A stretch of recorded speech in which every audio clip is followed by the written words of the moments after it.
le damos la bienvenida a nuestro programa, licenciado Rolando Emanuel Jiménez. Licenciado, buenos días, bienvenido a PAB. Muy buenos días, José Elías, y buenos días al público que siempre te escucha. Bueno, vamos de inmediato con los temas. El primero de ellos es relacionado con la Junta de Control Fiscal cediendo. Bueno, eso sí que es noticia. Pero lo interesante es de quienes ceden. En el caso de la controversia que había sobre las tarifas de acarreo de carga en el país, la Junta estaba pretendiendo desregularlas. Los camioneros entendían que no debía ser así. Estuvieron haciendo expresiones que esto podía llevar a un paro y la Junta tuvo que ajustar sus miras. Pero vamos a analizar este caso, licenciado, comenzando la conversación. Sí, muy interesante, José Elías, y una prueba de que la fuerza del pueblo está en la calle. La Junta había escrito alrededor de 3 cartas, había insistido por todos los medios.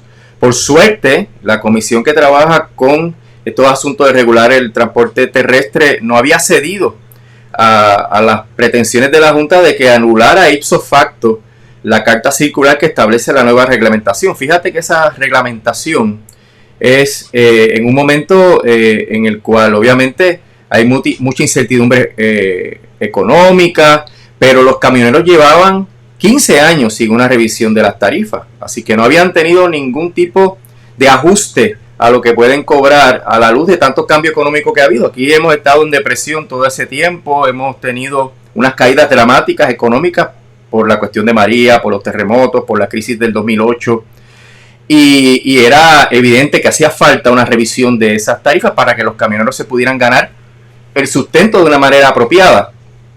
Pues la Junta había escrito cerca de 3 cartas y el gobierno se había sostenido en que no iba a anular la reglamentación hasta que la Junta en la pasada reunión volvió a hablar del tema.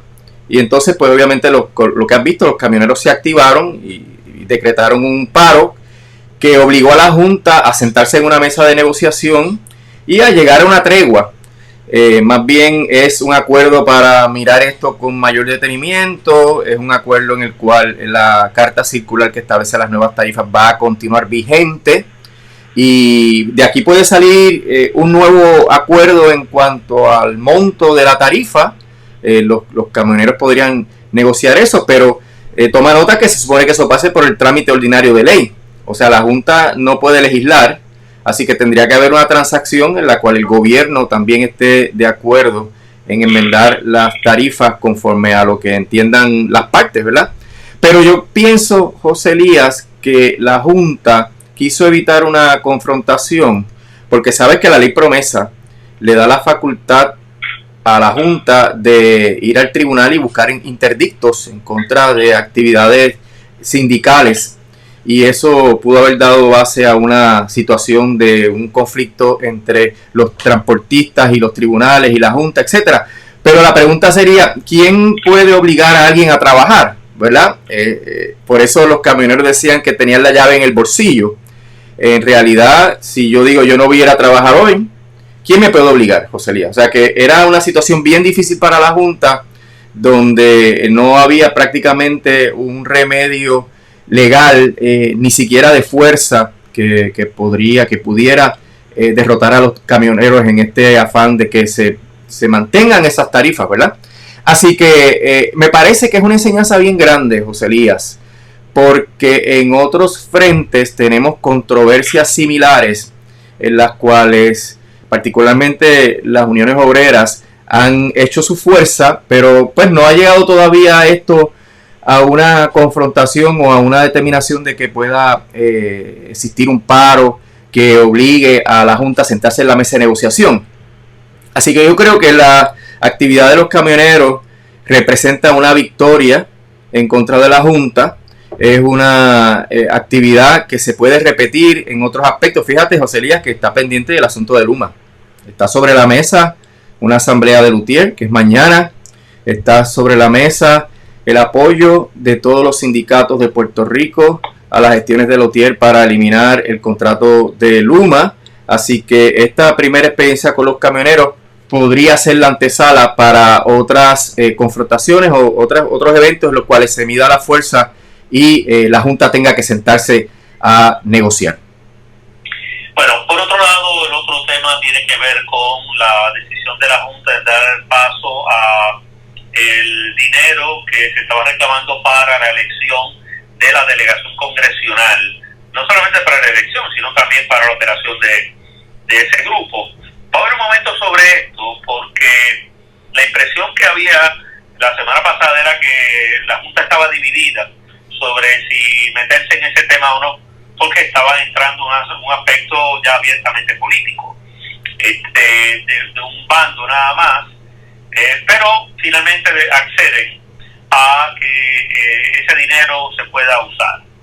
Bueno, vamos a ir sobre esto, licenciado, porque incluso tengo entendido que bajo la ley promesa estamos hablando de un dinero que no se había asignado, y entonces al no estar contemplado el mismo, bueno, pues entonces eso también acarrea problemas para que la Junta, amparándose en la ley promesa, pueda dar el visto bueno para el desembolso de ese dinero. Vamos entonces a análisis sobre eso. Sí, mira, es bien interesante porque las peticiones originales de Pierluisi para que se asignara el dinero eran bajo la sección de la ley promesa del título 2, que permite el que dinero sobrante de alguna partida se pueda asignar a alguna otra partida sin que esto implique una enmienda al presupuesto.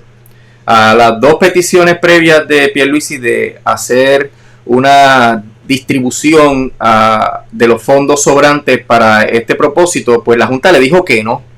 Sin embargo, la Junta cedió a que en vez de pasar las partidas a financiar este propósito, se enmiende el presupuesto, que eso es otra historia.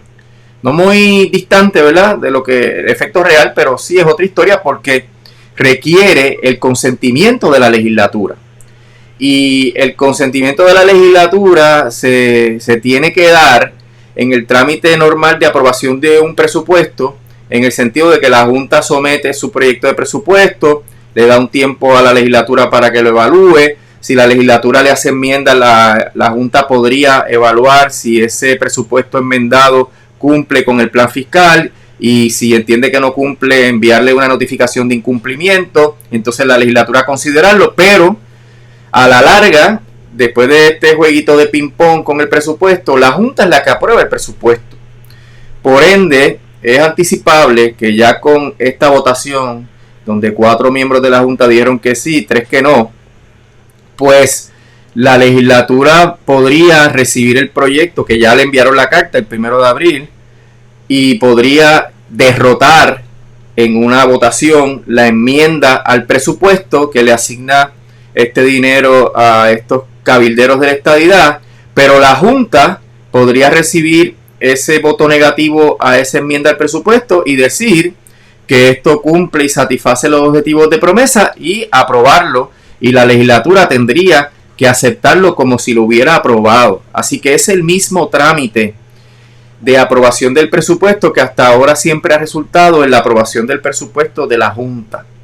Y dentro de ese contexto, pues es anticipable que aunque la legislatura le vote en contra a la enmienda al presupuesto, eventualmente la legislatura lo apruebe. Ahora, habría que ver qué fundamentos tendría la legislatura y qué poder político ejerza en ese trámite, porque obviamente, aunque la Junta pueda aprobar eventualmente la enmienda al presupuesto, la legislatura podría hacer alguna serie de expresiones en el proceso legislativo, en la resolución rechazando la enmienda al presupuesto. O sea que hay todavía unos mecanismos de presión que se podrían dar. También recuerda que está casada la pelea para la legislación habilitadora del plan de ajuste de deuda, y esta fuerza que hace la Junta para que la legislatura sea la que apruebe el financiamiento de los cabilderos de la estadidad podría ser parte del juego de ajedrez que se esté dando eventualmente cuando vengan a someter la legislación habilitadora del plan de ajuste de deuda. Recuerda que el plan de ajuste de deuda es un plan que se supone que se discuta y se confirme antes del 15 de diciembre, y que la Junta iba a someter un nuevo plan enmendado para el 8 de abril. ¿Dónde está ese plan enmendado, José Elías? Yo no lo he visto. Algo está pasando con este asunto, y esto pues puede complicar el panorama de este ejercicio de poder entre la Junta y la legislatura en torno a la legislación habilitadora del plan de ajuste de deuda. Pero el hecho de que el dinero no es asignado, según la ley promesa, hasta dónde la Junta tiene facultad de autorizar un desembolso de un dinero que no estaba previamente contemplado, licenciado. Pues mediante el mecanismo alterno de enmendar el presupuesto. Normalmente todas estas solicitudes de movimiento de las partidas eran dentro del presupuesto aprobado a base de los sobrantes que había en las diferentes partidas. Ahora ellos se apartan de ese trámite y lo que han hecho es, vamos a enmendar el presupuesto a base de la sección 202 de promesa.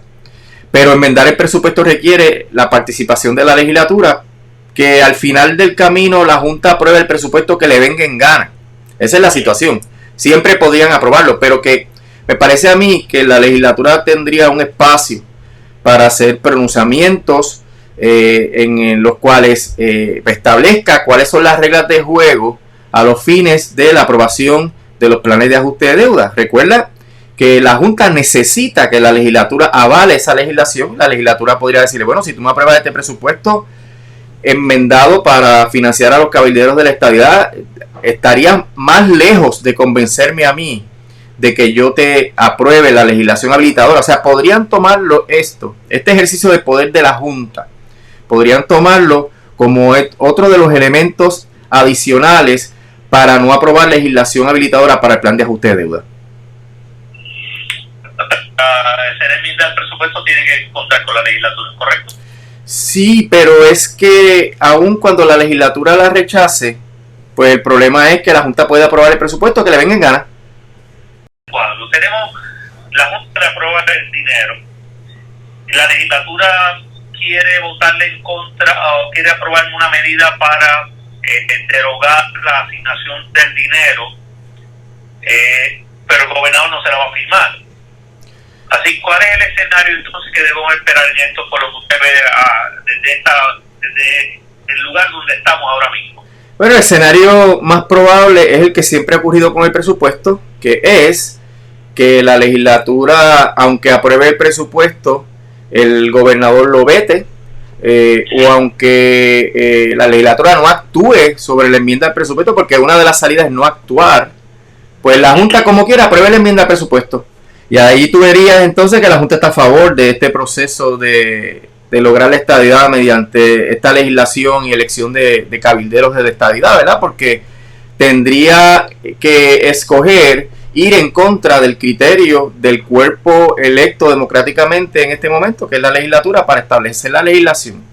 Así que la Junta estaría avalando directamente las pretensiones del gobierno de Pierluisi de que se envíe a estas personas allá al Congreso con un salario de $170,000 para cabildear a favor de una solución del estatus. Algo que dividió a la Junta, ¿verdad?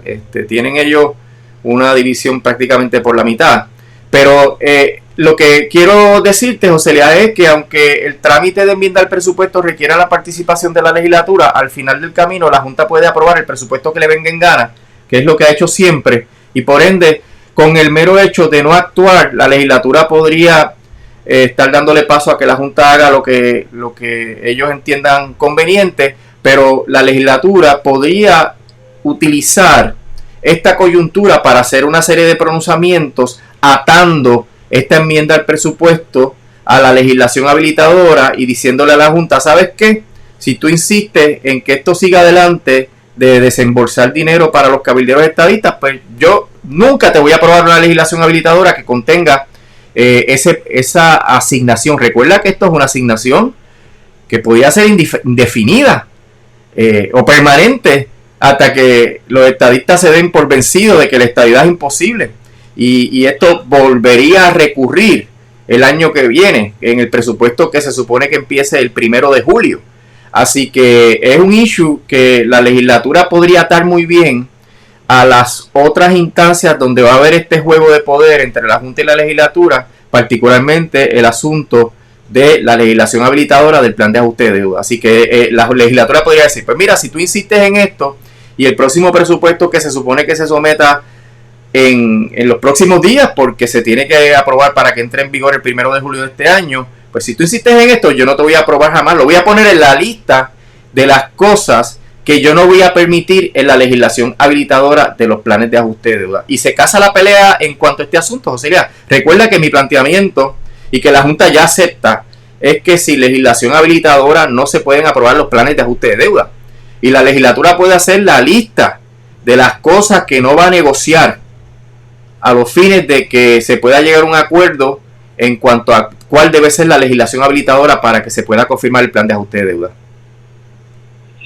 Así que la Junta tiene que estar mirando hacia el futuro que le puede estar ocurriendo si desde ahora trata de estar pasando por encima de la legislatura. De eso sí se trata. Claro, yo lo que entiendo es que la legislatura debe hacer un pronunciamiento político de por qué rechaza la enmienda. Hay multiplicidad de planteamientos por los cuales debe rechazarse esa erogación de fondos públicos, y que si la Junta la aprueba por encima de la legislatura, pues la legislatura entonces utilice el poder de aprobar leyes habilitadoras para los planes de ajuste de deuda para revertir eso o para tener una mejor posición de negociación a la hora de aprobar esa legislación. Así que yo creo que sería un error político de la Junta si la legislatura rechaza esa enmienda al presupuesto. Sería un error ellos ir por encima de la legislatura, porque estarían obligando a la legislatura a alinearse más con la situación de que ellos tienen el poder de aprobar la legislación habilitadora. Por otro lado, otro tema que quería hablar, y de hecho tiene que ver con el paro que hoy a partir de las 10 de la noche lleva a cabo la UTIER, es relacionado con el contrato de Luma. El jueves se dio a conocer que la UTIER emitió unas sugerencias de enmienda al contrato de Luma. Conversaba con Figueroa Jaramillo el sábado y básicamente le planteaba el hecho de que si de alguna manera el someter enmiendas ante la petición del Comité Timón era una ventana que abría para decirle que ese contrato sí tiene arreglo, ese contrato leonino con Luma. Comentamos por ahí, licenciado. Sí, eso podría ser una interpretación, pero no es correcto. Lo que se hizo fue plantear la postura del UTIER de que el contrato no es enmendable, de que el contrato tiene problemas sustantivos que no permiten que sea un contrato favorable para Puerto Rico, y por tanto el contrato debe decretarse nulo. Y el análisis que se hace de las enmiendas es una tabla, tiene 30 y pico de páginas, José Elías, donde se establece cuál es la sección del contrato, se establece cuál es el acuerdo que aparece en ese contrato, porque acuérdate que prácticamente nadie se ha leído el contrato, hay que resumirlo. Se establece el acuerdo, se establece a quién beneficia ese acuerdo y por qué, se marca cuando beneficia a Luma, y ese documento está lleno de marcas, 40 y pico de marcas que benefician a Luma, de 50 y pico de acuerdos, y entonces se dice qué habría que hacer para corregir ese acuerdo. Pero el problema es que el contrato en su naturaleza implica la desmantelación de la Autoridad de Energía Eléctrica, y eso es lo que no se puede permitir. Por eso Lutier dice que para que el contrato pueda ser válido habría que cambiar totalmente su naturaleza, para que en vez de un contrato para desmantelar sea un contrato para administrar la Autoridad de Energía Eléctrica. Bajo ese contrato, Luma ocuparía las plazas de la gerencia, se mantendría la estructura legal y operacional de la Autoridad de Energía Eléctrica, se mantendrían sus empleados, el plan de retiro, y Luma entonces aplicaría el supuesto expertise que tiene en la gerencia de las compañías de energía eléctrica para ver qué resulta de ahí. Pero si Luma decide irse, o si el gobierno entiende que Luma está haciendo un mal trabajo, se cancela el contrato, se van y tenemos la compañía eléctrica. El problema es que con ese contrato, si Luma se va o se le cancela el contrato, nos quedamos sin compañía eléctrica. Quedamos a merced de un nuevo privatizador que venga entonces a pedir, ¿cuánto tú le pagas a Luma? 125. Pues yo quiero 150 millones. Y ese riesgo es el que hace ese contrato realmente insalvable. Y por eso es que el propósito de la tabla es demostrar por qué el contrato requiere cambiar totalmente su naturaleza y establecer y afirmar que el contrato es leonino y por tanto es nulo. Sin un análisis detallado, cláusula por cláusula, y a quién beneficia cada cláusula, pues estaríamos hablando de unas generalidades. Y ese documento, eso es lo que refleja. Así que la postura de Luthier es, el contrato es nulo, hay que cancelarlo. Para que te des cuenta de que el contrato es nulo, mira todos estos acuerdos, mira a quién beneficia, mira lo inclinado a favor de Luma que está en todos sus aspectos, mira lo que habría que hacer para corregir cada uno de esos acuerdos, pero el problema fundamental es el desmantelamiento de nuestra utilidad pública, que nos podría llevar, como dice el Centro para la Nueva Economía, a un riesgo catastrófico de que perdamos la compañía eléctrica. Entonces, las enmiendas son más, por lo que me está explicando, una oportunidad para ilustrar lo leonino del contrato, o de verdad es para que se hagan los cambios que puedan ser viables el contrato con Luma. Lo que pasa es que las enmiendas se traen con el propósito de demostrar que no hay equivalencia de las prestaciones, porque prácticamente todo el contrato está a favor de Luma. El eje central del contrato, que si tú cambias eso, tú haces otro contrato. Fíjate que hay cosas que tú podrías ir arreglando, pero hay cosas que si tú las cambias, el contrato es otra cosa. Y ahí es que viene el asunto de que Luma no puede tener la capacidad de desmantelar la autoridad y quedarse como único operador de la autoridad y del servicio eléctrico en Puerto Rico, porque cuando Luma se vaya o lo saquemos, entonces nos quedaríamos sin compañía eléctrica. Y por eso el hecho de que tú digas se puede cambiar esta cláusula para que diga esta otra cosa, se puede cambiar esta cláusula para que diga esta otra cosa, no cambia o no arregla el contrato, porque el contrato tiene que ser otra cosa totalmente diferente. Y ahí estaríamos hablando de otro tipo de relación jurídica. Y esa elaboración de diferentes enmiendas tiene el propósito de llevarnos a esa conclusión, de que el contrato no es reparable y de que el contrato hay que cambiarlo totalmente a una situación de por lo menos una gerencia de la compañía eléctrica sin desmantelarla. Y eso es otro contrato realmente. No es el mismo contrato, por ende el contrato actual no es enmendable. Bueno, entonces a ver cuál va a ser la reacción. El Comité Timón, en comunicación que ha habido con Luthier, que ha dado algún plazo para considerar esas enmiendas, licenciado. Que yo sepa, esto es información de antes del fin de semana, pues solamente acusaron recibo del correo electrónico donde se anejó el documento y la tabla con las enmiendas. Ok, así que no se sabe cuánto tiempo esto pueda tomar, pero si algo así tiene que ser, me imagino yo ahora durante el mes de abril. Sí, tiene que ser lo antes posible. Luma tiene la pretensión, por lo menos pública, de asumir las funciones el 1 de junio, aunque hay muchos rumores sobre que esta fecha pueda adelantarse, pero nada oficial hasta ahora, así que todo este proceso corre mucha prisa. Y toma nota que la legislatura también ha acelerado el paso y está próximo a considerar legislación a los fines de extender la implantación del contrato de Luma para poder considerar cualquier cambio que haya que hacer en este proceso. Bueno, licenciado, quiero como siempre agradecer que nos brinde a conversar. Ya estaremos hablando más adelante. Como no, José, estamos al habla y que pase buen día. Igualmente.